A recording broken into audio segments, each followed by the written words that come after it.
Welcome back to Space Cadets. A sub-zero night here in Suffolk. Now, at the moment, we've got 3 people who believe they're in space. Let's just take a quick look. We've got Paul, Kerry and Billy. There they are, just relaxing. Quite intimate there. There's our Russian actor who's playing the pilot. And I have to say, at the moment, he's getting into kind of a bit of a lovey-off with Charlie over who can kind of out-method act each other. But he's coming out with some fantastic phrases, really proving very good value indeed, this Russian actor. He's actually English, but he's deep into character. Used the expression the other night, he's like a sheep that's lost, that's looking for a hideout. Genius. When this is all over, they'll go with the cadets that didn't make the mission to a genuine space tourism camp in Russia, and they'll experience genuine zero gravity. Will it be better than what they're experiencing here? I don't know, but I think there's a clue in the name of the aircraft in Russia that they'll be hurtling towards Earth in to achieve that elusive zero gravity. It's called simply the Vomit Comet. And I have to say, from what I've gathered, it does what it says on the tin, or more literally, the aluminium. For now, though, they must make do with our shuttle simulator. Let's just have a quick look. This is the, so that's the cockpit. We know they're there. There's 4 of them that go there. They can't go any further forward. It's netted off. And that's because if they get too far forward, they can look at, when we see the screen that's showing Earth, they'll be able to probably see the peripheries of the screen and kind of all the equipment on the floor and wires. The midsection, which is where they'll be living and sleeping with a little bathroom, kind of about there, with a tiny shower. And there's the lab at the back where they'll be doing their experiments. So there you go. That's roughly it. It's their new home, and it's time for them to explore it. Judging by the size, I'm guessing this isn't going to be a long tour. Flight Commander Ivanovich has switched the shuttle to autopilot so they can leave the cockpit and show the cadets around. Oh, that feels nice. It's very good. Welcome to Orbit. Thank you very much. This is wicked. Very good. You're excited to be. Thank you very much. No, it is good. You right, Charlie boy? Just closing the hatch. Sorry, Paul. Yes, we must close always when we move from one section of the ship to another. We must always Last one through. close it up. Okay. Are there any questions about this? Is obviously the shower place, Toilet. and where you Do your business. yes. Good. Okay. So here there is a special way to go through here for the. If you are strong, you go through here once with your hand. You take up. Yeah. Other side, and then through. Here you are. I passed my free. Right back. It is high up. Okay. You need not go like this. Normally we have the zero gravity. Yeah. Oh, right, yeah, cool. So you just sort of float through. We will float through. Yes.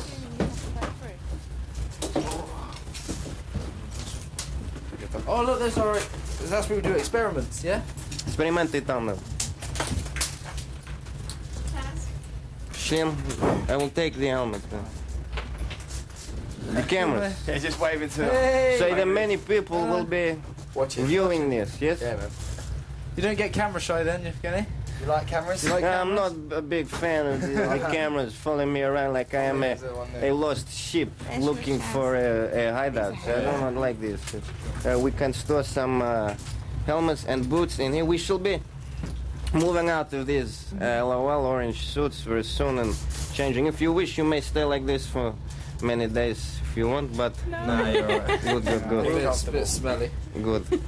We will store them. So this is where you will have your boots and your helmets all in here. So you can start to place these if you so wish. Good. Be careful. So we can take our boots off? Please do what you want. Yes, to take. If you want any help to remove things, then you must tell me. Charlie, you're 20 and I'm 19. Okay. Ready? Good. Yeah, really. You're happy. Really happy. It Very didn't good. even feel like we were like going up at all. It just felt like we were in a car. Very nice. Really, really, No really problem. smooth, People yeah. think space, Hollywood movies, the aliens will Yeah. come and smash into your head and hit your neck. And Yeah, it was but brilliant. I had a couple of moments where it was woo. At the beginning, you know, when we lost power, I felt a little bit scared, but then the rest of it, I was just so calm, as if I was going to sleep. So thank you. that is what it's like. Everybody who wants to sleep must go to space. So soon this will be, I think, the move You can't change it around. Yeah. of the Western world, maybe. Хорошо. The cadets have been told that the shuttle has 3 artificial gravity generators, which will counteract the effects of zero gravity and stop them floating around. Oh, it was fantastic. I was just saying, it was so smooth, yeah. Frenchie, can I have 22? Sorry. You know when you said it was the two, there's the two different sort of like smooth and hard? Chunky. What would be chunky? What sort of, it would just be a couple of bangs, or would it be?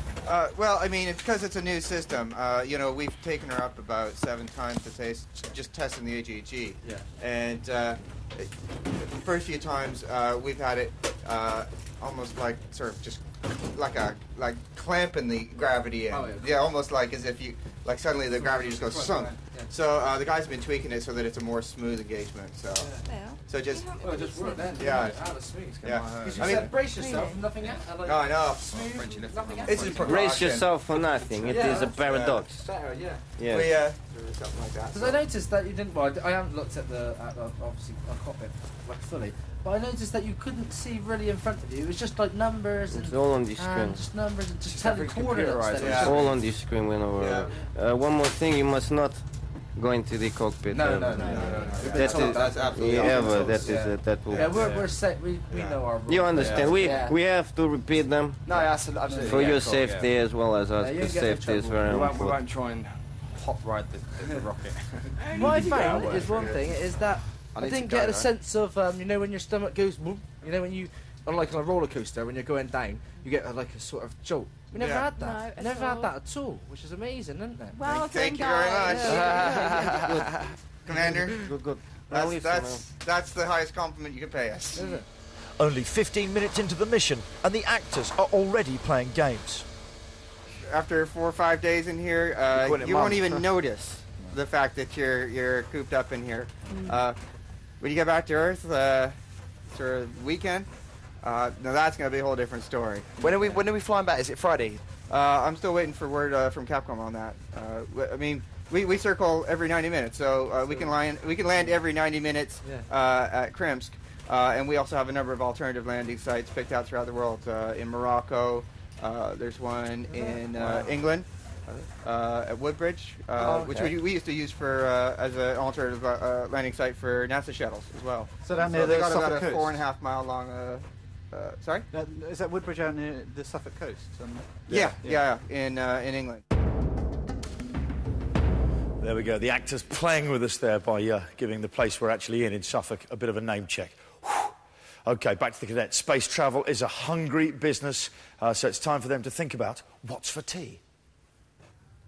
During their mission, the cadets will eat a selection of vacuum-packed food, cooked in the onboard microwave. All right, folks. How hungry are you folks anyway? Very hungry. Very hungry? Yeah, man. All right. We've not eaten let's since do 1 it. o'clock. Let's see what we got here. Now, with all our preparations, we haven't had a chance to look at the menu at all. So we've got dinner, 2 times vegetable bolognese. For dessert, we have 3 times chocolate mousse, 3 times chocolate pudding with chocolate sauce. Now, what's the difference between chocolate mousse and chocolate pudding? Chocolate pudding's like a sponge cake. Chocolate pudding is a sponge cake, and mousse is kind of like a whipped cream sort of chocolate. All right. And that's why I'm having This will be chocolate interesting to see. Okay. Spotted dick and custard. Am I allowed to say that? What? Yeah. What spotted dick and custard? Yeah. It's an actual Now- dish. All right. They told me that we were getting special English food for you folks. Yeah, I know. It's not I'm that. guessing that's the special English food. Yeah. Yeah. Spotted dick. Spotted- That's Is right. that about a guy named Richard who's got acne? No, sir. Served up. it's worse than that. All right. Well, I am mighty looking forward to that. Yeah, we'll let you try that one. All right. We also got some snacks to go along with all this. We got black bread, chocolate coated wafer biscuit bars, corn cakes, dry crisp bread, oat cakes, mixed nuts, and dried fruit. All right. So let's dig in, folks. All right. Over dinner, Paul puts our acting pilot Dawson on the spot. I'm gonna ask you a question, Drew. You got to answer me properly, yeah? Truthfully, really truthfully. All right. Have you ever, or do you believe in UFOs? I have never seen one myself. However, I do know other astronauts back home, and I'm sure there are cosmonauts on this side of the fence in Russia who have seen things they can't explain. I respect a great deal James Lovell on Apollo 8. He saw something that was sort of spinning around and sort of catching the sun and flashing. And, you know, it's kind of like the old sailors, you know, I guess, like seeing mermaids and stuff. But your mind can occasionally play tricks on you, even for us, you know. It makes you think. It's just ridiculous. I think with all the stars and all the galaxies and stuff like that, there must be something. I absolutely agree with you. I will absolutely affirm. I believe that there is life out there. Like, I know it's an old hat, but so the Roswell thing is just made up. Roswell. I mean, I haven't seen anything that would tell me otherwise. We were talking to our lecturer about the landing on the moon, and they said that was fake and stuff like that. And you know, there's a guy who's been following Neil Armstrong around, going, "You didn't land on the moon. It was all fake. You know, the flag didn't. Why is the flag flying when there's no wind?" But what Mr. Armstrong has got so absolutely fed up with this clown about. Oh no, I did hear about that. About 6 or 7 months ago, I think he decked him. Half right there, Pilot Dawson. It was actually Buzz Aldrin. But fortunately, our cadets didn't know that either. I have met Neil Armstrong. The man is not a liar. No. You know, as sure as I'm standing here right now, he is the real deal. You know, there's no way this guy is going to sit there for the last You can believe that 40 years and pull the wool over everybody's eyes. No way. It'd be it'd be the biggest lie in the world, though, wouldn't it? If it was. But I don't know. I believe it. I believe that they landed on that. Well, I kind of have faith in people. I just don't believe that people come up with crazy hoaxes like that. You know. Sometimes things are difficult to believe. 3 hours into the journey, and out of nowhere, Paul and Billy once again inadvertently stumble upon the truth. Wouldn't it be a shitter if someone was... We accidentally heard, "Oi mate, do you want a coffee?" from out the back. And they were going... just pushing it like that. Yeah. We were like stood still and someone was just going... And the whole country's "Oi thinking, John, do you want a burger?" What? Or I open the shields and they've got like a space simulator, like a big screen so it looks like we're in space, and someone throws a burger at the windscreen. Yeah. And ketchup goes flying. Whoa, what are the odds of that happening? I can't wait to find out what our first experiment is. Again, Paul almost getting it entirely right at the end of that piece. In case you missed exactly what he said, have another look. Wouldn't it be a shitter if someone was... We accidentally heard, "Oi mate, do you want a coffee?" from out the back. And they were going... just pushing it like that. Yeah. We were like stood still and someone was just going... And the whole country's "Oi thinking... John, do you want a burger?" What? Or I open the shields and they've got like a space simulator, like a big screen so it looks like we're in space, and someone throws a burger at the windscreen. Yeah. And ketchup goes flying. Whoa, what are the odds of that happening? I can't wait to find out what our first experiment is. Whoops. Oh!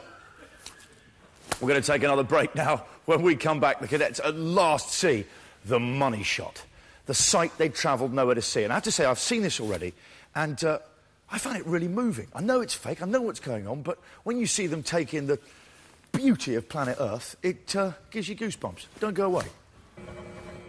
I stand before Uranus. I stand before Uranus, begging for admittance. begging for admittance.